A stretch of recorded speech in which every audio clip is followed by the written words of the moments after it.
Olá, meus amados. Hoje, dia 11 de maio de 2022, quarta-feira da quarta semana da Páscoa. Evangelho segundo João. Naquele tempo, Jesus exclamou em alta voz: Quem crê em mim, não é em mim que crê, mas naquele que me enviou. Quem me vê, vê aquele que me enviou. Eu vim ao mundo como luz, para que todo aquele que crê em mim não permaneça nas trevas. Se alguém ouvir as minhas palavras e não as observar, eu não o julgo, porque eu não vim para julgar o mundo, mas para salvá-lo.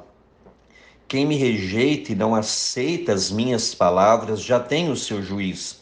A palavra que eu falei o julgará no último dia. Porque eu não falei por mim mesmo, mas o Pai que me enviou, ele é quem me ordenou o que eu devia dizer e falar. Eu sei que o seu mandamento é vida eterna. Portanto, o que eu o digo conforme o Pai me falou. Muito interessante esse texto, está assim profundamente ligado com o texto de ontem. Ontem, lembra que Jesus terminava dizendo: Eu e o Pai somos um? E aqui é importante a gente entender um único Deus. Por isso aqui o Senhor reforça essa intimidade que há entre ele e o Pai, por quê? Um único Deus, uma única essência, um único Senhor.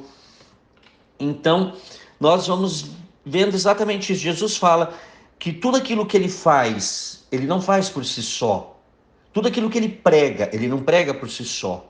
Por quê? Porque o Pai está com ele e ele está com o Pai. Então há essa profunda intimidade, essa ligação, vamos dizer, né, intrínseca do Pai e do Filho. Então o Senhor diz aqui: quem crê em mim, não é em mim que crê, mas naquele que me enviou. Então, ou seja, porque que Jesus, lembremos que Jesus sempre vai estar assim sendo confrontado pelos judeus a respeito da messianidade dele.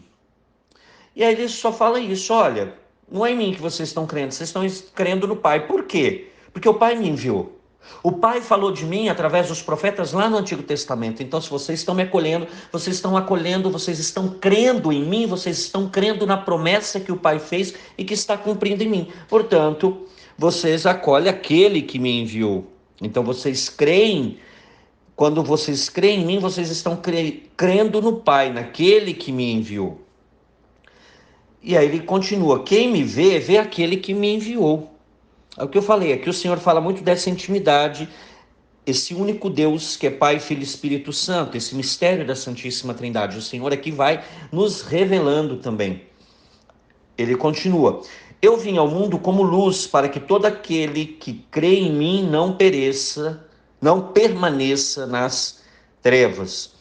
Então já expliquei aqui, João é um tema muito caro, a luz, porque existiam os gnósticos que se diziam cristãos, mas não aceitavam a salvação em Jesus Cristo. Eles não acreditavam que a encarnação do Verbo no seio da Virgem Santíssima era real. Eles diziam que era uma fantasia, que era, né, aparente, aquilo que nós chamamos dentro da teologia, era uma heresia chamada docetismo. Então o Senhor só aparentemente assumiu a nossa carne. Não, ele assumiu plenamente a nossa carne, de fato que ele morre na cruz e nos resgata. Mas a salvação para os gnósticos estava no conhecimento, na gnoses, no conhecimento, que era liberar as fagulhas de luz que estavam aprisionadas dentro de nós para que ela voltasse ao pléroma, explicando de forma muito breve. Era isso que eles diziam.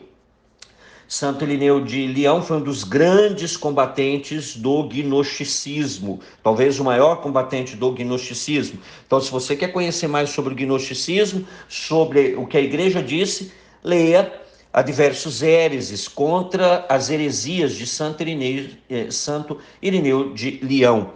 Então, contra as heresias. E ele vai falar de forma bem clara, embora era uma seita muito complexa na sua doutrina. Mas o que interessa é isso. Então, Jesus, né, João aqui fala: quem é a luz é o Senhor. Não tem esse negócio de luz que está dentro de nós para se liberar. Ele é a luz. E quem não está com ele, que é a luz, está nas trevas. Ou seja, está sem salvação, está perdido, está seguindo o inimigo. É bem claro assim. Então, Vou repetir, eu vim ao mundo como luz, para que todo aquele que crê em mim não permaneça nas trevas. Continua. Se alguém ouvir as minhas palavras e não as obedecer, eu não o julgo, porque eu não vim para julgar o mundo, mas para salvá-lo. Olha, o Senhor então, o Senhor é o início de João, né? João no capítulo 3, ele fala a mesma coisa.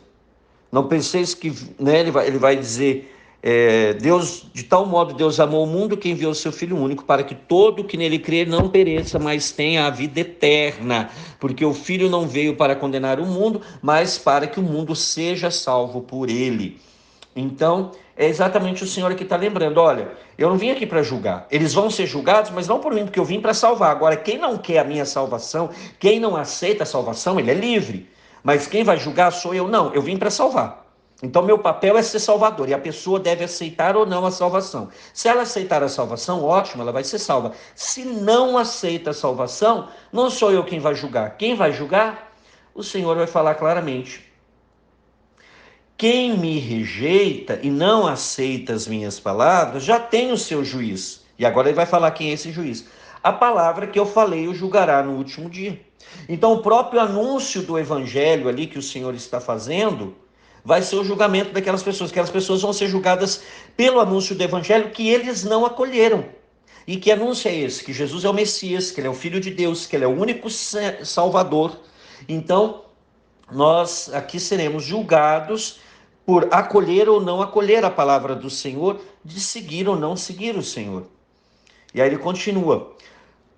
E por que essa palavra tem o poder de julgar as pessoas que não aceitam Jesus como Salvador? Ele diz, porque eu não falei por mim mesmo, mas o Pai que me enviou, ele é quem me ordenou o que eu devia dizer e falar. Então, volto a dizer, a profunda intimidade é que um único Deus, o que o Filho anuncia é exatamente o que o Pai quer, o que ele ouviu do Pai, ele anuncia. Ele foi o único que viu o Pai, o único que ouviu o Pai, e por isso ele anuncia, e anuncia com poder, e por isso a palavra dele pode julgar, e claro, se subentende aqui, condenar aqueles que não o aceitam como Salvador, porque a missão dele é salvar e não julgar e condenar. Termina aqui o texto.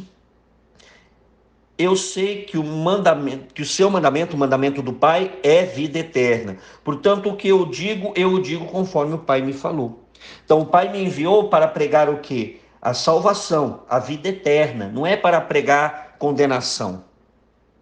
É para a vida eterna, mas é preciso que a pessoa acolha. E o mandamento de Deus é esse. O mandamento de Deus nos leva para a vida eterna. Todos os mandamentos que nós seguimos, os 10 mandamentos que nós conhecemos, é para que nós sejamos salvos.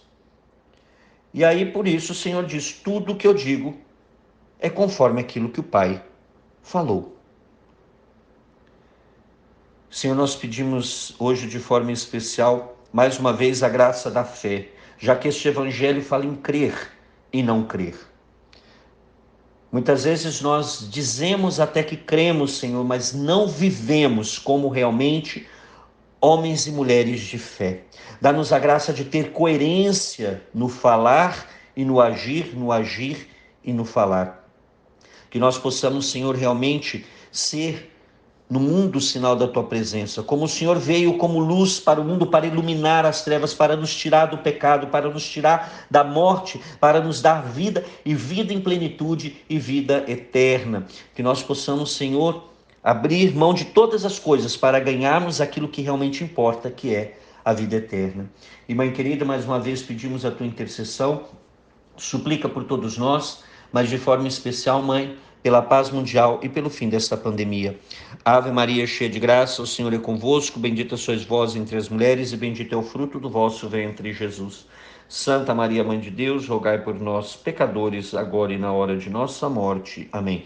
E que desça sobre você, meu irmão e minha irmã, pela intercessão da Virgem Santíssima, a bênção do Deus Todo-Poderoso, Pai e Filho e Espírito Santo. Amém.